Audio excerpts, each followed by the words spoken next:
እግዚአብሔር መልካም ነው። ጌታ የተባረከ ይሁን። እንደገና ዛሬ የጌታን ቃል እንካፈላለን። የዕብራውያን መልእክት ምዕራፍ 2 የመጨረሻውን 2 ቁጥር ነው የምናወራው።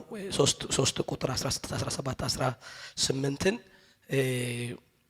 ከዛ የባለፈውን ትንሽ ሪቫይዝ አደርግና በልብ ያለውን እናገራለሁኝ። ጌታ ይባረክ። ምዕራፍ 2ን እንግዲህ ከመጀመሪያው ጀምረን ታላቅ መዳን ብለን ከተረጎምንበት እግዚአብሔር የመሰከረለት ከዛ ቀጥሎ ኢየሱስ ክርስቶስን በሰውነት በጣም ነው የገለጠው። ምዕራፍ 2 ላይ ምዕራፍ 1 ላይ የዕብራውያን ጸሐፊ ከመላእክት ይበልጣል የሚለውን ሲጽፍልን ኢየሱስ እሱ ክርስቶስ ነው ከሚል ከዙፋን አንፃር ከመለኮት ማንነቱ አንፃር ከዘላለማዊነቱ ከፈጣሪነቱ ጋር ያወዳደረ በሰውነት ቢገለጥም እንኳን መለኮትነቱን ነው ምዕራፍ 1 ላይ በጣም ያጎላው። ምዕራፍ 2 ላይ የሚመጣውን ዓለም ያስገዛል ካለ በኋላ ኢየሱስን ሰውነቱን ነው በጣም ሊነግረን የፈለገው እና ሰው ነው በነገር ሁሉ የተካፈለን ነው። እኛን ነው የሚመስለው። የሚቀደሰውም የሚቀደሱትም ከአንድ ናቸው አይደለም የሚለው ሞትን ቀምሷል። ከሞት መከራ በኋላ የክብርና የምስጋናን ዘውድ ጭኗል። ከዛስ ምን አለ? ወንድሞቹን የሚመስል ነው ይላል አይደለም? ወንድሞቹን የሚመስል ነው ያለን የመጣው እስከ ምዕራፍ 2 እስከ መጨረሻው ድረስ ኢየሱስን በሰውነት ነው ሊያጎላው የሚፈልገው። ምዕራፍ 1 ላይ መለኮትነቱን በሰውነት ቢገለጥም ክርስቶስነቱን ዘላለማዊነቱን ከመላእክት የበለጠበትን ነው። ምዕራፍ 2ም ከመላእክት ይበልጣል ይላል። የሚመጣውን ዓለም በመግዛት አንደኛ ሆኖ ገብቷል ይላል ከሞት መከራ በኋላ በመነሳት። ግን ይሄ የተነሳውን አካል ቀዳሚ ሆኖ የገባ ሰው ነው ይለዋል። ሰውነቱን ነው የሚያነሳው። ሰውነቱ ደግሞ ብዙ ልጆችን ለማምጣት ነው፣ ብዙ ልጆችን ለመቀደስ ነው ይላል። የብዙ ልጆች ሻምፒዮን ሆኖ የገባ ነው ይልና ምዕራፍ 2 ላይ ሰውነቱን ነው የሚያጎላልን። አሁንም ሰውነቱን ሲያጎላልን በሰውነቱ የምናመን እኛ የምንጽናናበት መጽናናት እንዲሆንልን አንዲትን ነገር ነው በእነዚህ 3 ቁጥሮች ውስጥ ደግሞ የሚያበራልን። በርግጥ ከላይ ጀምሮ ወጥ አድርጎ ነው እኛንን የከፈልነው የተወሰኑ ሐሳቦችን ጠንከር አድርገን ለመነጋገር። ላስት ዊክ ስንነጋገር በሞት ላይ ስልጣን ያለውን በሞት ይሽር ዘንድ አይደለም የሚለው። በሞት ላይ ስልጣን ያለው እሱም ዲያብሎስ ነው። በሞት ፍርሃት የታሰሩትን ነፃ ለማውጣት ይላል። ይሄም በሰውነቱ በመገለጥ የተደረገ ነው ይላል። አሁን ግን ሲመጣ እነዚህን ሁሉ ካለ በኋላ ቁጥር 16 ላይ ይሄ በሞቱ የሻረው ብዙ ልጆችን ከሞት ፍርሃት ነፃ ያወጣው ዲያብሎስንም በሞቱ የሻረው ስልጣኑን የአብርሃም ዘር ነው ይለናል።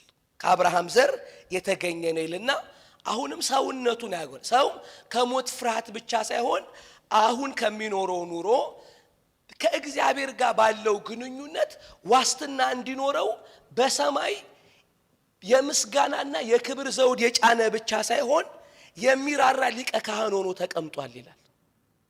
ስለዚህ የሚያነሳው የአብርሃም ዘርነቱን ነው። የአብርሃም ዘር ነው። የሪደምሽን ባህሪውን ነው የሚያነሳው። ቴክስቱ ላንበበና ትንሽ ጀነራል የሆነ ነገር ለአጠቃላይ የክርስትናችን መረዳት የሚያስፈልገንን ትንሽ ነገር አወራለሁ። ምዕራፍ 2 ቁጥር 16 ላይ የአብርሃምን ዘር ይዟል እንጂ የያዘው የመላእክትን ዘር አይደለም ይላችሁ። ከመላእክት ይበልጣል። ምዕራፍ 1 ላይ ከመላእክት ይበልጣል። ምዕራፍ 2 ላይ የሚመጣውን ዓለም የሚገዛ እሱ ነው አለ። ይበልጣል። ለምን? ለመላእክ አይደለም የሚመጣውን ዓለም የሚያስገዛው ግን ይልና ሰው ነው ይለናል። አሁን ሰውነቱን እያወራ ግን ከመላእክት የሚበልጥ በፍጹም ሰውነትና መለኮትነት ያለ እና የአብርሃምን ዘር ይዟል ይለናል። የመላእክን አልያዘም። ስለዚህ ይሄ የአብርሃምን ዘር ይዟል የመላእክን አልያዘም። የአብርሃምን ዘር እመጣበታለሁ። እሱ ሊዋጅ የመጣው የወደቁትን መላእክት አይደለም፣ ወይም ደግሞ ቤተሰብነቱ የመላእክ አይደለም። ከወንድ ባይ አልተወለደም፣ ከሴት የመጣ ነው ከድንግል። ከመላእክ ወገን አይደለም፣ እሱ ከሰው ነው ይልና ሰውነቱም የተገኘበት ግንዱ ወይም ሐረጉ የአብርሃም ዘር ይባላል። የአብርሃም ዘርነቱን ያነሳል። ከዛ በኋላ እንደዚህ ይለናል የመላእክ ዘር። ስለዚህ የሕዝብን ኃጢአት ለማስተሰረይ ለእግዚአብሔር በሆነው ነገር ሁሉ የሚምርና የታመነ ሊቀ ካህን እንዲሆን በነገር ሁሉ ወንድሞቹን ሊመስል ተገባው። እርሱ ራሱ ተፈትኖ መከራን ስለተቀበለ የሚፈተኑትን ሊረዳቸው ይችላልና። ወደ ክብር ብዙ ልጆችን አመጣ። አዎ እንዴት? እሱ ቀዳሚ ሆኖ ያንን ክብር ስለወሰደ አለ። እንዴት? የሚቀደሱትና የሚቀድሰው አንድ በሆኑበት ቀደሳቸው። ለምን? እሱ ለገባበት ዓለም ለክብር ምንድን ተቤዣቸው ይልና ይህንን የተቤዣቸው ሄዶ በእግዚአብሔር ቀኝ የነገሰ አድርጎ ያስቀምጠውና ያ ግን የነገሰው ይላል ከሞት መከራም በኋላ የሞትን ፍርሃት ብዙ ሰዎችን ነፃ ያወጣው እንደ ንጉስ ብቻ የምታስቡት ሳይሆን እንደሚራራ ሊቀ ካህን እንድታስቡት በነገር ሁሉ የሚራራ ሆኖ ነው የገባው ይላል። እዚህ ጋር ለእስራኤላውያኖች የተሰጡት ተስፋዎች ሁለት መልክ ያላቸው ናቸው። ሁለት መልክ ነው ያላቸው።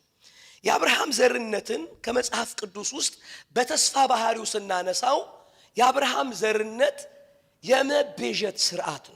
ስለዚህ ሁሉ ጊዜ መጽሐፍ ስለ አብርሃም ዘርነቱ ክርስቶስን አንስቶ ሲያወራ የሚያወራው አብዛኛውን ጊዜ ስለ ሪደምሽን ነው። ሰዎችን ለእግዚአብሔር ስለመዋጀት ነው።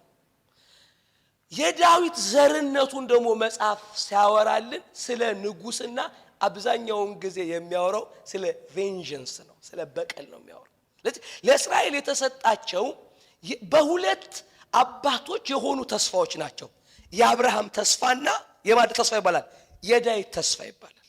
እነዚህ ሁለት ትልልቅ ኢየሱስን የሚያመላክቱ ሁለት ተስፋዎች ናቸው፣ የአብርሃም ዘርነትና የዳዊት ዘርነት። ስለዚህ ማቴዎስ ምዕራፍ 1 ላይ ከሄዳችሁ የዳዊት ዘር የዳዊት ልጅ የአብርሃም ልጅ የኢየሱስ ክርስቶስ ታሪክ ነው የሚለው።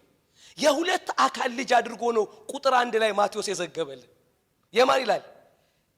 የዳዊት ልጅ የአብርሃም ልጅ የኢየሱስ ክርስቶስ ታሪክ ይላል። የሁለት ለምንድን ነው ሁለቱንም ሊነካ የፈለገው?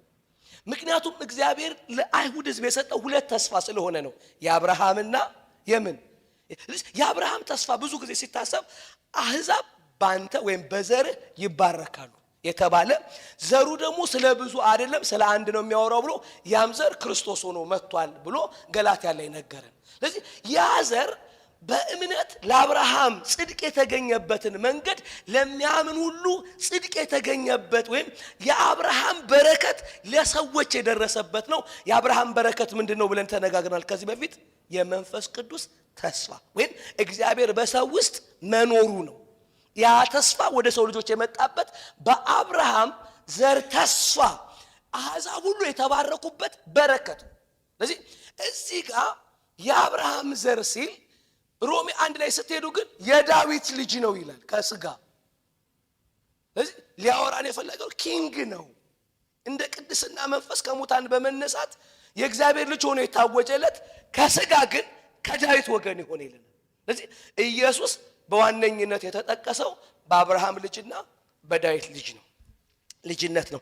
እዚህ ጋር የአብርሃምን ዘር ያነሳና የአብርሃምን ዘር አንስቶ ሊነግረን የፈለገው ስለ አንድ የሚራራ ሊቀ ካህን ነው። እነዚህን አትርሱ ሁለቱን ተስፋዎች። አንድ ግን ይህ የአብርሃም ዘር ነው የመላእክን አይደለም የሚለው በነገር ሁሉ ወንድሞችን ሊመስል የተገባው በዋነኝነት የእግዚአብሔር በሆነው ነገር የእግዚአብሔር ለሆነው ነገር ወይም ከእግዚአብሔር ዘንድ ለሆነው አገልግሎት ለሰዎች የሚራራ ሆኖ የተቀመጠ ሊቀ ካህን ነው ይላል። ስለዚህ የአማኙ ዋስትና የሚመጣው ሞት የተሸነፈበት አካል በሰማይ የከበረ አካል በሰማይ አለ ብቻ ሳይሆን ሙሉ ለሙሉ እኔን የሚረዳና እኔን በመሆን የሚያውቅ አንድ አለ የሚል እርግጠኝነት። አሜን ነው ወይ? አንድ በሰማይ እናንተን የሚመስል መጽሐፍ እንደውም ሲናገር ከኃጢአት በስተቀር በነገር ሁሉ እንደኛ የተፈተነ ስለሆነ ይላል። ለምሳሌ እዚህ ቤት ከኃጢአት በስተቀር የተፈተናችሁትን ፈተና ሁሉ የተፈተነ በሰማይ የነገሰ ሊቀ ካህን አለ። ማጣት ብትሉት ኢየሱስ ማጣት ነው።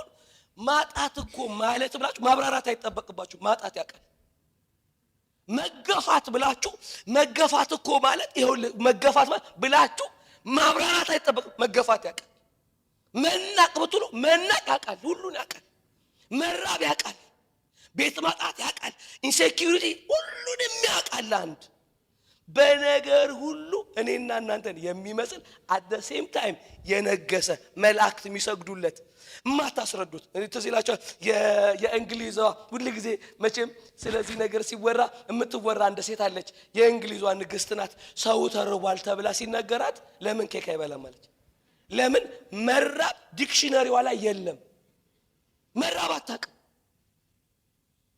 ገብታችኋል? ስንዴ ጠፋ ሲባል ኬክስ አለች ሴትዮዋ። ኬክ ለምን አይበላም ሰው? ለምን? መራብ እሷ ቮካብላሪ ውስጥ የለም፣ አታውቀውም መራብ። ኢየሱስ ጋር ሄዳችሁ ግን ርቦኛል ብትሉት ምን መሰላችሁ? ልክ እንደናንተ ርቦት ስለሚያውቅ ራብ ምን የሚራራ ነው ይላል። አሜን ነው ወይ? የምትበሉበትን የሚያዘጋጅ ነው። አሜን ነው ወይ? አሁን በእግዚአብሔር ፊት ከእግዚአብሔር ለሆነው አገልግሎት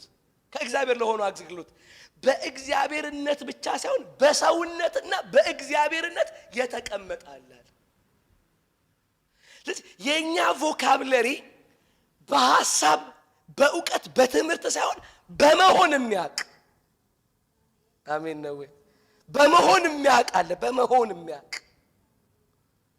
ለዚህ ነው ትዝ ይላችኋል በእግዚአብሔር ቀኝ በግርማው ቀኝ የተቀመጠበትን መቀመጥ ስንነጋገር የተቀመጠ ሊቀ ካህን ያልንበት ኃጢአትን በደሙ ያነጻ ወይም በራሱ ኃጢአትን ያነጻ ግን ገብቶ የተቀመጠ ያልንበት ምዕራፍ 1 ላይ የተቀመጠው በሊቀ ክህነት ነው። ኢየሱስ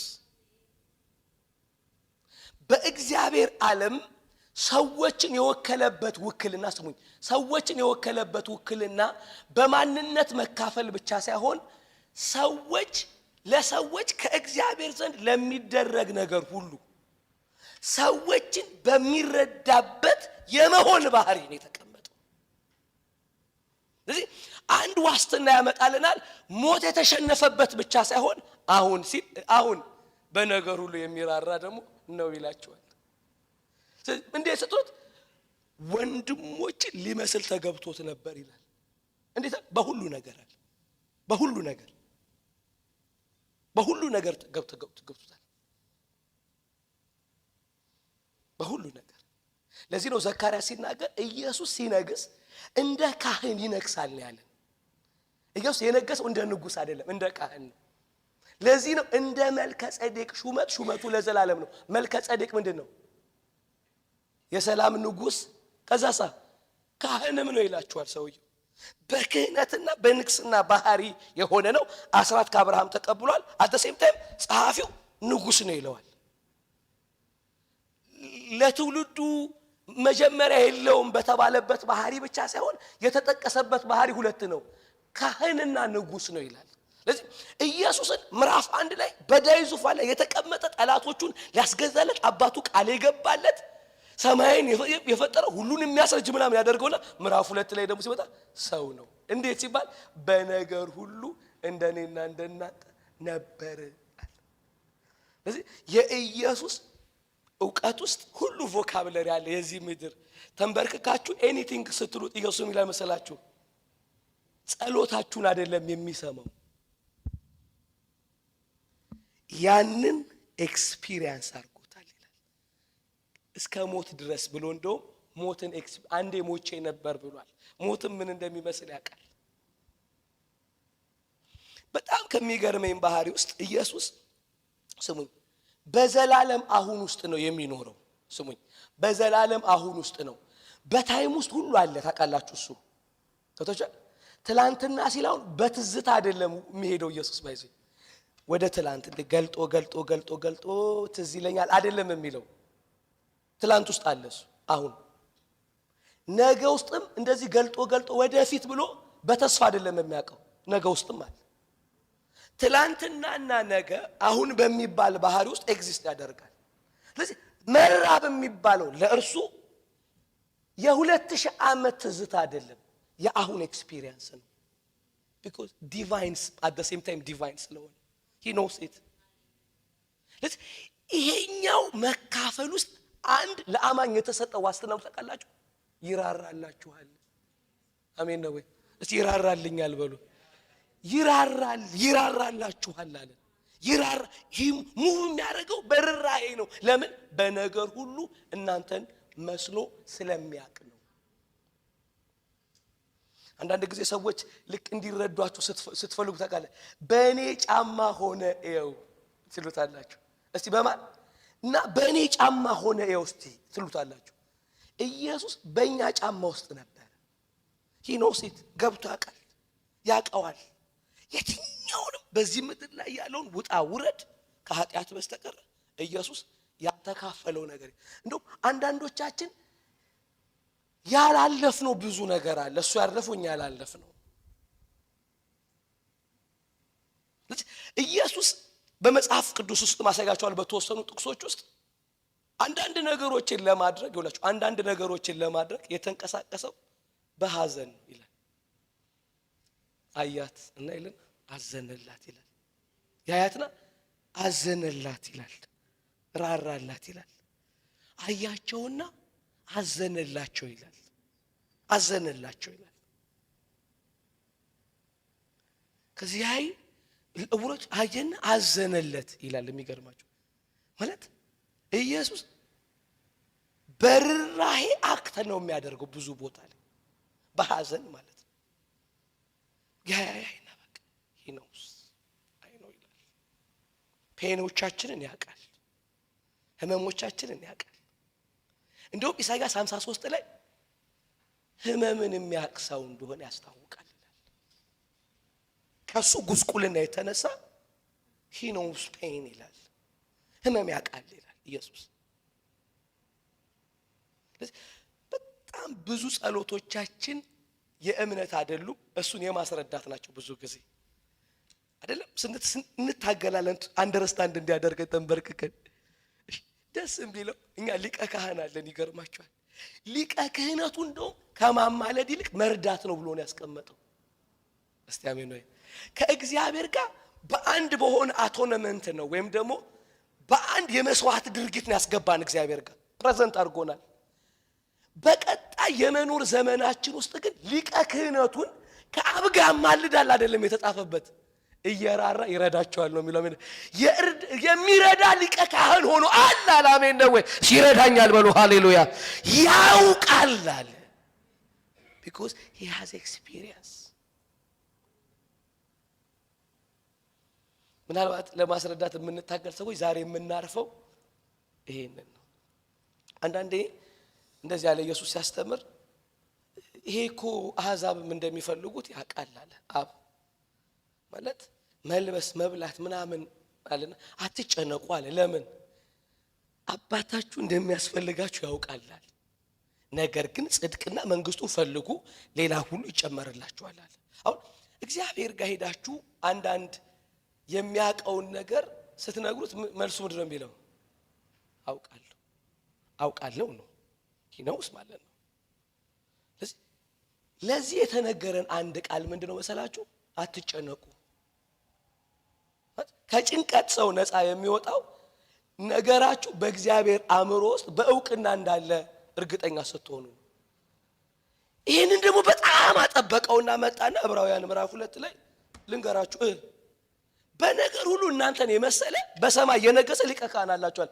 እንዴት? በነገር ሁሉ ችግር ምን በእናንተ ጫማ ሆኖ የሚያውቅ የእናንተን አይነት ችግር፣ የእናንተን አይነት መከራ፣ የእናንተን አይነት ጥያቄ ኖሮት የሚያውቅ ከኃጢአት በስተቀር የሰው ልጆች ቻሌንጆችን ሁሉ ቻሌንጅ የተደረገ የሚያውቅ በሰማይ በእግዚአብሔር ቀኝ አለ። ስለዚህ ልና በእግዚአብሔር በሆነው ነገር ውስጥ የታመነ ሊቀ ካህን ነው ይላል። የእግዚአብሔር በሆነው አገልግሎት ውስጥ ወይም የእግዚአብሔር በሆነው ነገር ውስጥ ይላል። ይሄንን የሊቀ ክህነቱንና የእርዳታውን ነገር በግልጥ የሚያስቀምጡ ሶስት የተወሰኑ ቃላቶችን ላንብብላችሁ። ለዚህ ነው ስለዚህ የሕዝብን ኃጢአት ለማስተሰረይ ይቅርታ ለማስደረግ ይሄ ማስተሰረይ የሚለው ከሪደምሽን በኋላ የእግዚአብሔር በሆነው ጉዳይ ውስጥ ሰዎች ከእግዚአብሔር ጋር ህብረታቸው የሚቀጥልበት ድርጊት ለእግዚአብሔር በሆነው ነገር የሚበና የታመነ ሊቀ ካህናት እንዲሆን በነገር ሁሉ ወንድሞቹን ሊመስል ተገባው። እርሱ ራሱ ተፈትኖ መከራን ስለተቀበለ የሚፈተኑትን ሊረዳቸው ይችላልና። የአብርሃም ዘር የሚለውን ገላትያን ምዕራፍ 3 ላይ አንብቡት። መዝሙር 32 ላይ ስለ ዳዊት ስለ ባሪያ ብሏል። የዳዊት ዘርነቱን ያስቀምጣል እዛ ላይ።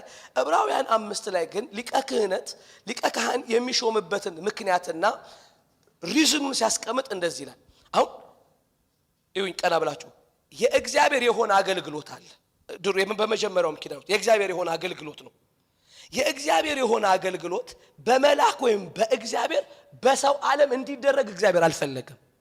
ለምን ሲባል ከሰው ጋር ሪሌት የሚያደርግ የሚራራ ነው የተፈለገው። በመጀመሪያውም ኪዳን የማይገባው ሰው አልተፈለገም። ችግራ ከዛችሁ የማይገባው ሰው አልተፈለገም። ስለዚህ የእግዚአብሔር በሆነ ነገር ከሰው መካከል ነው የሚሾመው ሹመቱ። ለምን ሲባል ሰውየው ከሰው መካከል የተፈለገው የሰው አይነት ድካም ያለበት ሰው ነው የተፈለገው ለሊቀ ክህነት። ለምን ሲባል እንዲራራ ማለት እንዲራራ ስለተፈለገ የሰው አይነት ተፈለገ።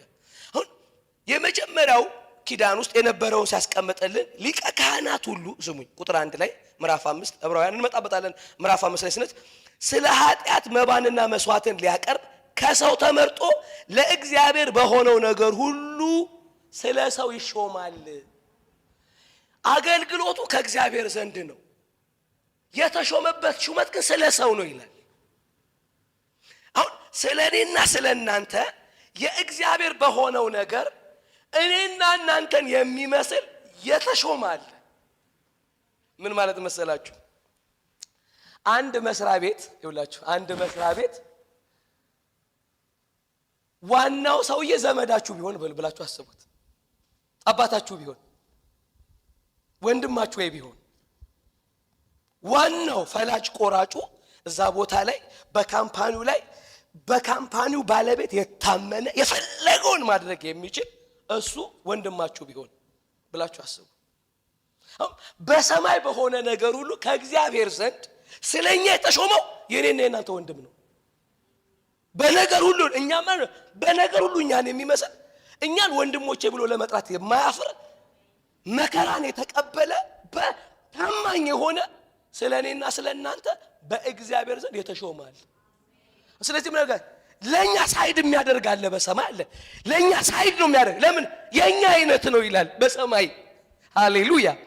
ስለዚህ ሁላችሁ አንዳንድ ቦታ ላይ ባለፈው ብለናል አይደል? እማቀው ሰው አለ ስትሉ ምን ትሆናላችሁ? ወይ ወንድሜ እኮ ነው ብትሉ። የሲኢኦ ልጅ መጣች ሲባል እኮ ዘበኛው ሁሉ ጎንበስ ቀና ይላል አይደል? የሲኢኦ አይደለችም፣ እዛ ማናጀር አይደለችም፣ ጸሐፊም አይደለችም። እዛ ግን ያለው ሰውዬ ልጅ ናት። የታመነ ላፈንባድ ያለ እዛ ውስጥ። ሃሌሉያ።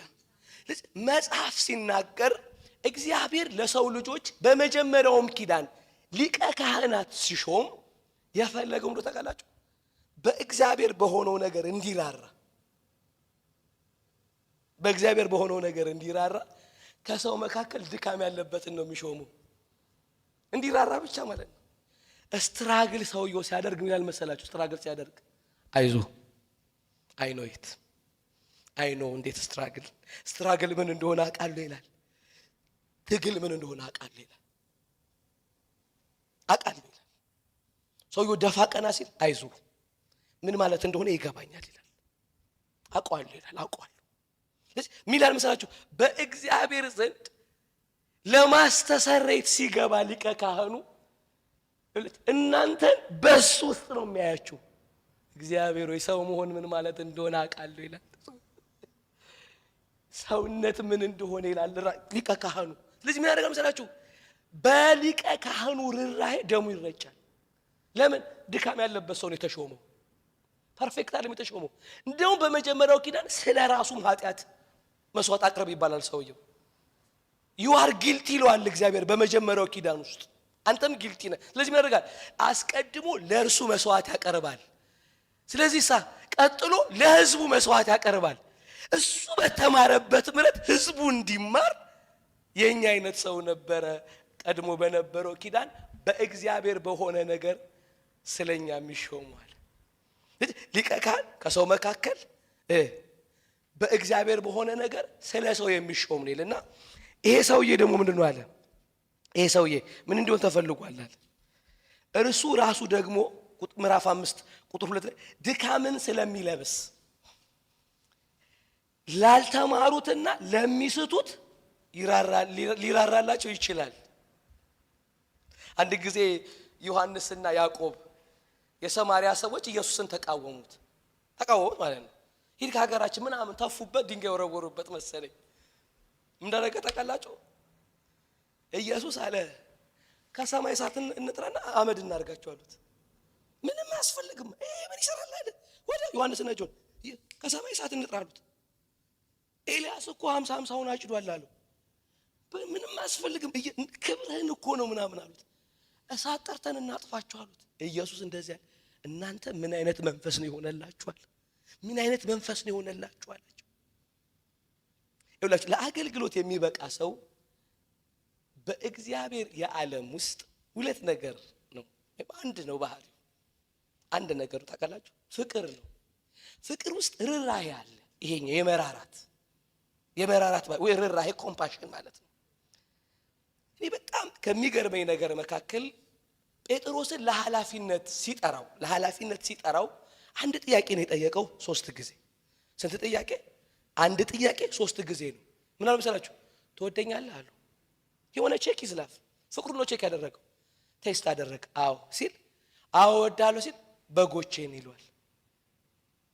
በግ አሰማርተሃል እንኳን ብሎ አልጠየቀው። እኔና እናንተ እኮ ብንሆን የምንጠይቀው ምንድን ነው? እኔ የምልህ ስንት ቦታ በግ ጠብቃል? ስትጠብቅ ስንት በጎች ተበሉ በአንበሳ? 8። ስንት አስገባ? ገልገል ታውቃለህ? ጠቦት። የምንጠይቀው ሞሮፍ ሰውየው ይችላል ወይ ነው። እግዚአብሔር ደግሞ የሚጠይቀው ይራራል ወይ ነው። ለዚህ ነው ያ ርህራሄ በሌለበት ኪዳን ውስጥ እንኳን ታውቃላችሁ የሚራራ ሊቀ ካህን የተፈለገው። በነገር ሁሉ ደካማ ተፈለገ። ለምን? ለሰዎች እንዲራራ። ለዚህ ነው አንድ ጊዜ የቆሬ ልጆች ይመስሉኛል እነ ሙሴና እንትን አመጹ። ይገርማቸዋል። ምንድነው እግዚአብሔር በእናንተ ብቻ እንደምን አሉ ዘራፍ አሉ ማለት ነው ሲሉ እንደተቀላችሁ እግዚአብሔር ሙሴን መጣና ዞር በል ልግደላቸው አለው። ዞር በል አለው ልግደላቸው አለው። ኑ አለው ወረ እግዚአብሔር የተዋለ። ከዛ ከመጨረሻ ጀምሮ ሰው በመቅሰፍት ሲመታ አሮንን ፕሊስ ሩጥና ምን ጽናጽኑ ወይም ደግሞ አለ ስም አለው እሱ ጭስ አድርግና ህዝቡ መካከል ሩጥ አለ። እያጨሰ ልክ ካህናቶቹ መካከል ሲገቡ ህዝቡ በማን ርህራሄ እንደተረፈጋቸው? በአሮንና በሙሴ ርህራሄ እግዚአብሔር ቆመ፣ ቀጣል። እግዚአብሔር በመጀመሪያው ኪዳን እንኳን ሳይቀር ከሰዎች መካከል ነው ሊቀ ካህን የሾመው። ሊቀ ካህኑ ደግሞ እንዲል ተፈልጓል። አይሁላችሁ ምን መሰላችሁ? እርሱ ራሱ ደግሞ ድካምን ስለሚለብስ ላልተማሩትና ለሚስቱት ሊራራላቸው ይችላል። እግዚአብሔር በአገልግሎት የሚፈልገው የሚራራ ነው። ድካምን የለበሰ ሰውን በዛ ውስጥ የሚያይ ሃሌሉያ። ይሄኛውን ምዕራፍ 2 ላይ ያመጣና በነገር ሁሉ እናንተን የሚመስል የተፈተነ አለ ይላል። ለምን ሲባል እንዲራራላችሁ። ኢየሱስ ሰው የሆነው ከሞት ፍርሃት ነፃ እንድንወጣ የክብርና የምስጋና ዘውድን እንድንጭን ወይ ወደ ክብር እንድንገባ ሰማችኋል።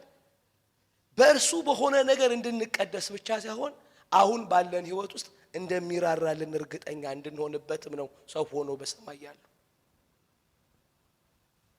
ስለዚህ ወደሱ ስንገባ በልባችን እንዲሆን የተፈለገው ዕውቀት ጸሎታችንን ለማስረዳት በሆነ ትግል እንድንሆን አይደለም የተፈለገው። ይገባሃል ወይ አይባልም። ችግሬን አንደርስታንድ ግን ታደርገዋለህ አይባልም። እሱ እንደውም ችግርን እኛ አንደርስታንድ አናደርግም፣ ኢየሱስ አንደርስታንድ እንደሚያደርግ ይገባሃል። ግን የኔ ችግር ስትሉት እኔ የምልህ ችግር የሚባለው ራሱ አንተ ራስህ ገብቶሃል ወይ የሚል ይመስለኛል ኢየሱስ። እሱ ስለሚያውቅ ማለት ነው በፍጹም ሰውነት ከዛ ክብር ወርዶ ችግርን በደንብ ኤክስፒሪየንስ። ኢየሱስ እኮ ሊከተሉት እንኳን ሲመጣ እኮ የሰው ልጅ እኮ ቤት የለውም ነው ያለው። ቤት የለውም አለ። ቀበሮ ቤት አላት አለ ማለት ቀበሮ እንኳን ቤት አላት አለ። እኔ ግን የለኝም ቤት አለ። ባገኘበት ቦታ ነበር የሚኖረው ማለት ነው። ኢየሱስን ጸሎት ማስረዳት ጸሎት መጸለይና ጸሎት ማስረዳት ይለያያል። ጸሎት አታስረዳው፣ ጸሎትን ጸልየው በሉት ጨብጡትን። አታስረዳው ጸሎት አታስረዳው። በቃ ይገባሃል ወይ ከቤተሰብ መለየት ይገባሃል ወይ እንትን ይገባሃል ወይ ማጣት ይገባሃል ወይ አይባልም። እስቲ ይገባዋል በሉ። በነገር ሁሉ እንደኔና እንደናንተስ የተፈተነ በሉ። የተፈተነ የሚራራ ሊቀ ካህን ሆኖ በሰማይ አለ። ሃሌሉያ።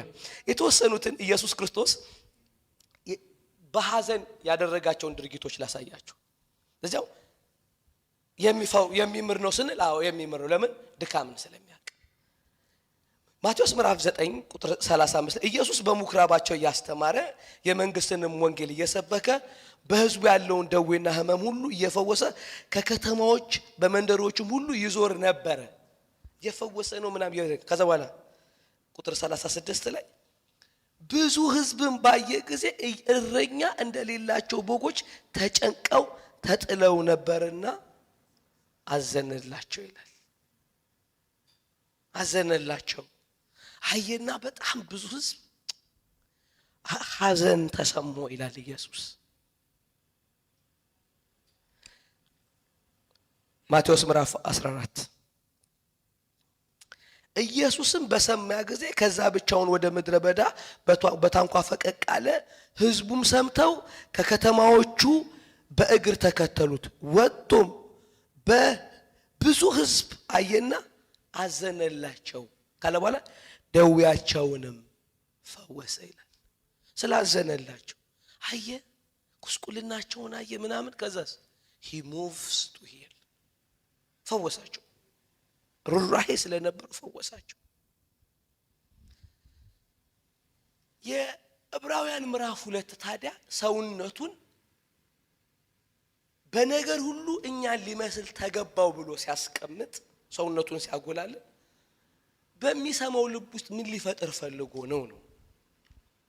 አንድ ነገር ነው፣ እምነት። 2 ስለኛ የተሾመ እንዳለ እንድናውቅ በሰማይ ስለኔና ስለናንተ ያለ የተሾመ እንዳለ እንድናውቅ ተፈልጓል።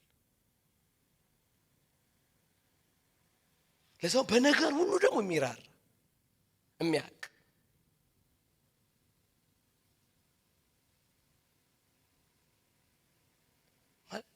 የማይጠረጠር አለ።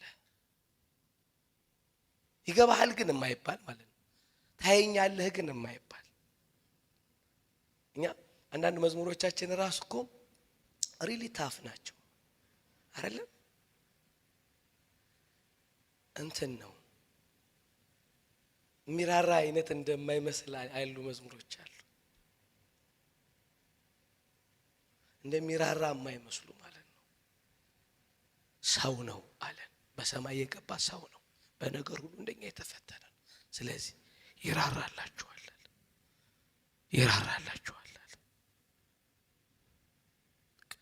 ሊረዳችሁ ይችላል። መከራን ስለተቀበለ የሚፈተኑትን ሰዎች ሊረዳ ይችላል። ስለዚህ በሰውነት ውስጥ አንድ ያገኘነው ምንድነው? የአሁን ጊዜ ዋስትና መረዳት ነው። የሚረዳ አለ በሰማይ። በቃ አሁን ባለው ጉዳይ ሁሉ ላይ የሚረዳ ሆኖ አለ። የሚረዳ በቃ ድካምን የሚያውቅ የሚረዳ ሆኖ ነው በሰማይ ያለው ኢየሱስ። የሚያግዝ ሆኖ ነው። በጣም አንዳንድ ሃይማኖቶች ትላንትና በሰራው ስራ ነው የሚሉት። አሁን ንጉስ ብቻ ነው ይሏል። አሁን አምላክ ብቻ ነው ብሎ የሚያስቡ ሰዎች አሉ። አይደለም ይለናል መጽሐፍ። አሁን እንደውም የሚራራ ነው ይላል። አሁን በዚህ ሳለ የሚራራ ሆኖ በእግዚአብሔር ቀኝ አለ። አሁን ድካምን የሚያውቅ ሆኖ በሰማይ አለ። አሁን ነው የሚያግዝ ሆኖ አለ። አሁን ለምን ሲባል ከእርሱ ነው የሚወስደው ኤቭሪቲንግ አውቀዋል። በዘላለም አሁን ውስጥ ነው የሚኖረው እሱ። ወደ ድሮ አይሄድም፣ ያውቀዋል። እርግጠኛ እንድንሆን ተፈለገ። ስለዚህ በመለኮትነቱና በሰውነቱ ምዕራፍ 1 እና ምዕራፍ 2 ከመላእክት ሲያስበልጠው at the same time ሰውነቱ ላይ ከሁሉ የሚበልጥ ሁሉን የሚያስረጅ በሁሉ ላይ የሰለጠነ ያደርገውና at the same time የሚራራ ድካምን የሚያውቅ ያደርገው። ሰውነቱን እንድንረሳው አልፈለገም። ከመላእክት የበለጠው ሰውነትን ጥሎ አይደለም፣ በፍጹም ሰውነት ነው። ማረጋገጫ ሲባል አሁን ይራራል። አሁን ይራራል። ሃሌሉያ። እኔ ዛሬ ትንሽ እንጸልያለን። ምን ጸልየው በዚህ እርግጠኝነት ነው። ምንም ነገር ይኑር፣ ነገራችሁ ለማያውቅ አይደለም የምታወሩት። መራራት ይችላል ነው የሚለው። ይቆረጥ ይጥፋ ነው ምዕራፍ ባለፈው ተናግረናል። ስለኛ ምህረትን የሚናገር ነው ይላል። እንደውም በአባቱ ቀኝ በጽዮን የገባው ደም ምህረትን የሚናገር ነው ብሏል። በአባቱ ቀኝ ስለኛ የሚያወራል። እቺ ልበልና ልጨርስ። እኔም አንድ ነገር አንስተነዋል እዛ ጋር። ዳዊት እንዲገደል በሚመከርበት ስብሰባ ታውቃላችሁ፣ አንድ አለ ዳዊት እንዲድን የሚሰማ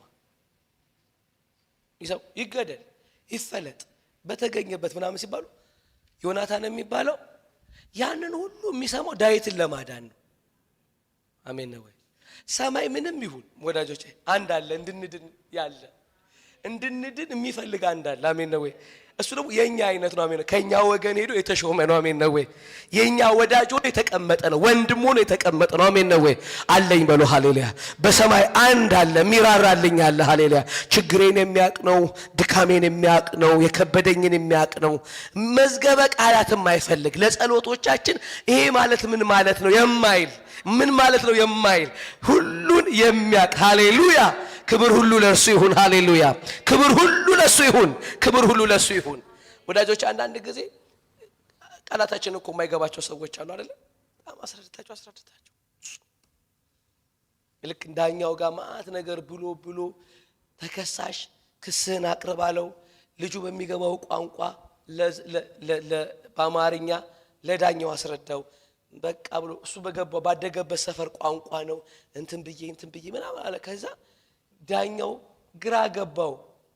አማርኛው የልጁ አማርኛ ርቀት ስላላቸው የኖሩበት ሰፈር የሚያወሩት ቋንቋ አንድ አይነት ሆኖ አማርኛው ርቀት ስላለ እንደዚህ ያላሉ ሰውየው የዚህ ልጅ አማርኛ ተተርጉሞ ይቅረብልኛል፣ አማርኛው ራሱ ይተርጎምልኛል። አልተግባቡም። ጸሎታችሁ የማይተረጎምለት ግን አለ አንድ የማይተረጎምለት ጸሎታችሁን የሚያቀም ነው። አይ ነው ይትምቢላ ሊረዳችሁ ይችላል፣ ሊረዳችሁ ይፈልጋል፣ ሊረዳችሁ ነው ያለው ይላል። ሃሌሉያ። ለምን ሲባል በነገር ሁሉ እናንተን እንዲመስል በነገር ሁሉ ስለተፈተነ ይላል። ሃሌሉያ። በራብ ስለተፈተነ፣ በችግር ስለተፈተነ፣ ማጣትን፣ መገፋትን፣ መጠላትን ስለሚያውቅ በነገር ሁሉ ሊራራላችሁ ሊረዳችሁ ይችላል። ሃሌሉያ ሃሌሉያ። ትኩረት ከሆነው ከኢየሱስ በቀር ከመንፈስ ቅዱስ ፈገግታ ከልጁ በቀር ምን